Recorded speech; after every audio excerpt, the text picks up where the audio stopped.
warm welcome at CPAC. I am so glad you're here. We're going to have an absolutely phenomenal, successful year this November, won't we?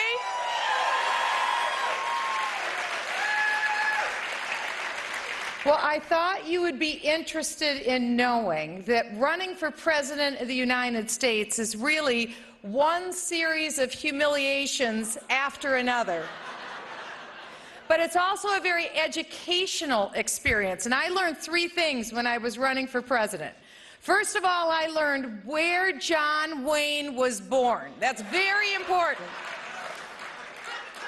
And then second, I learned the day that Elvis Presley was born. These are vital issues to our republic.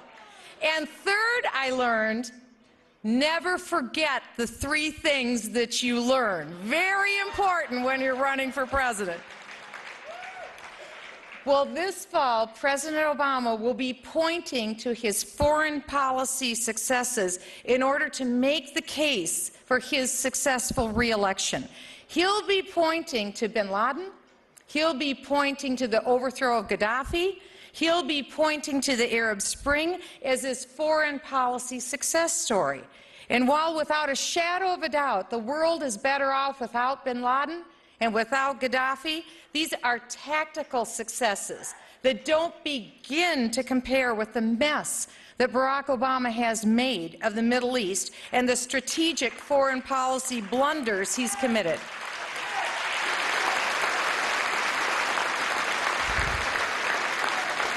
Because you see, a president's foreign policy changes the course of history.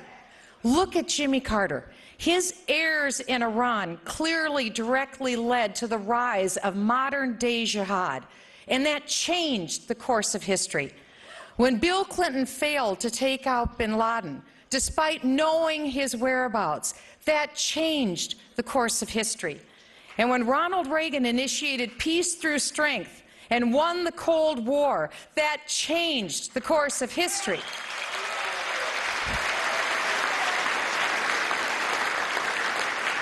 And when Barack Obama chose Islamic outreach over Israel, he changed the course of history. No president since the modern state of Israel has failed to stand by our ally Israel.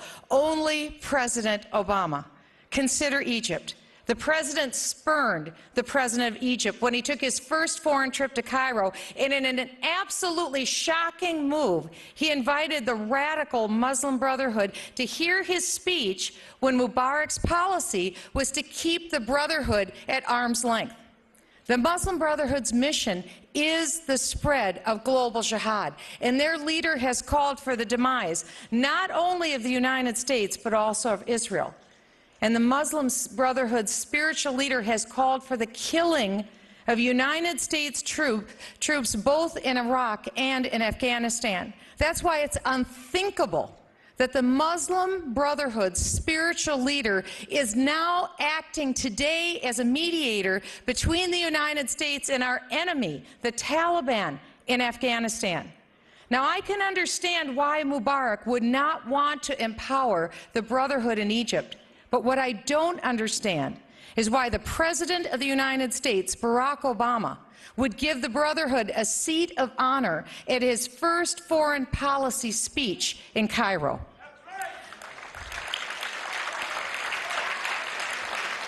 During an interview a year ago with Bill O'Reilly, just before the Super Bowl, President Barack Obama said essentially, "Don't worry, the Brotherhood isn't a threat.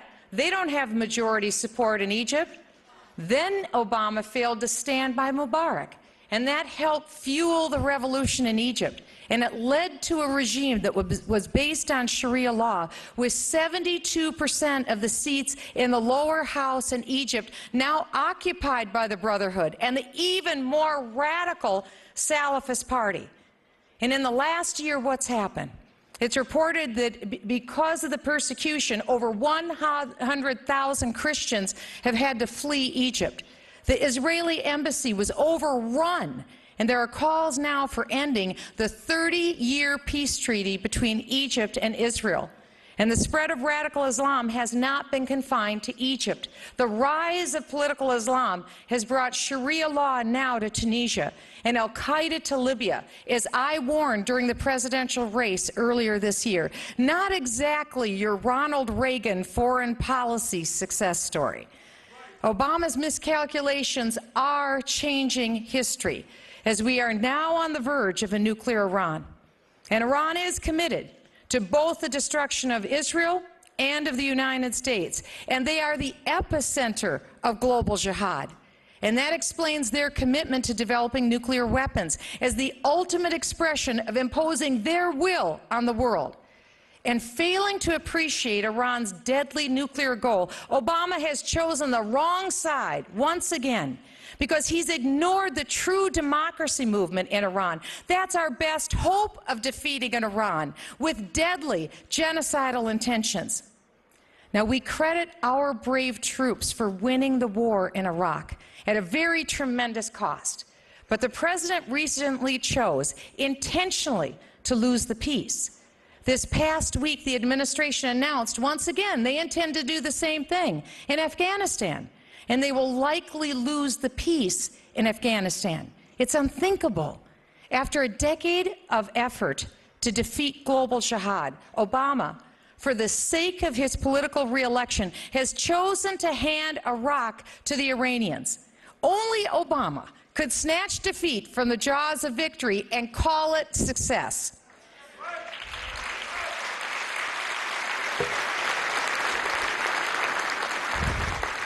Before Obama was elected, Tunisia was a stable U.S. partner. No more. After the elections in Tunisia, the Islamists took over. Obama called the Islamic elections an inspiration and said that he was deeply encouraged by the progress. Before Obama was elected, the leadership in Yemen and Egypt, they're flawed, to be sure, but they were at least counted on as U.S. partners. And before Obama was elected, Israel could count on America's unwavering support. But since Obama's election, Israel has rarely enjoyed President Obama's support. And in May, he even said that Israel should retreat to her indefensible 1967 borders. Make no mistake about it. In Israel's hour of dire need, the United States must stand with Israel.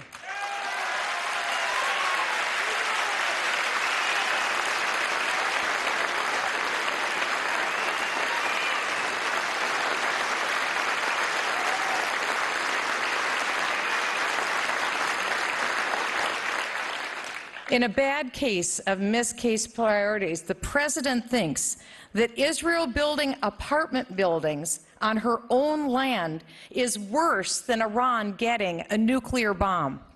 A week ago today, the supreme leader of Iran said that Israel is a cancer that must be cut out.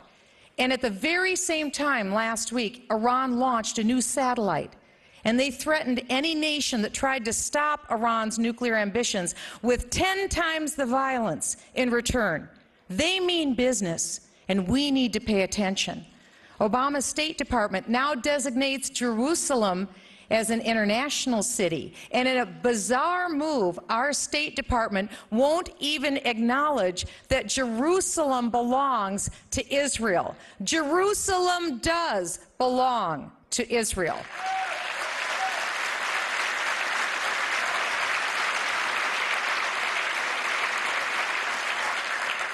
Before Obama was elected, no one had ever heard of a United States president saying to the world that the United States is not a Judeo-Christian nation. I'm here to say we are.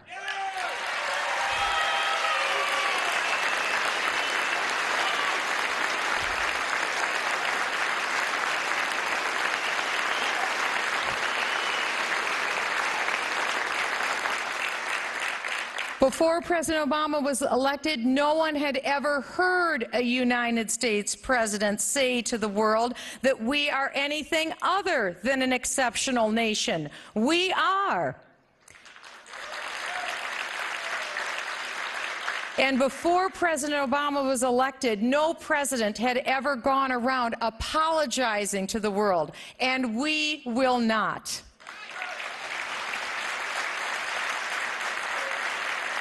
A president's foreign policy does change the history of the world, which is why Barack Obama cannot have a second term as president.